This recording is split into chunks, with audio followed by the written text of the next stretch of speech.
hükümeti Xitoy tanımaymiz dedi. Hazırda bu sud bir cemaat yığılıp kıvattan bir vicdan sonraki dedim bu ben ötkenkini bilir.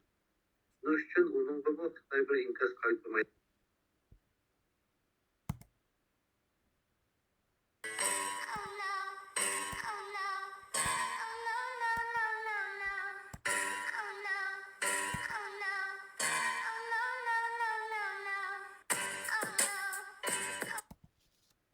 种族灭绝进行宣判。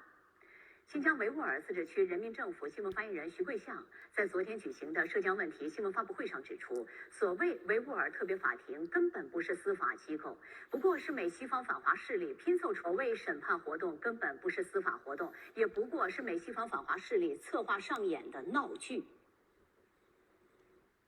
徐贵相表示，这个伪法庭带着有罪推定的立场，竟然对一个世纪谎言进行宣判，这是对国际秩序的严重践踏。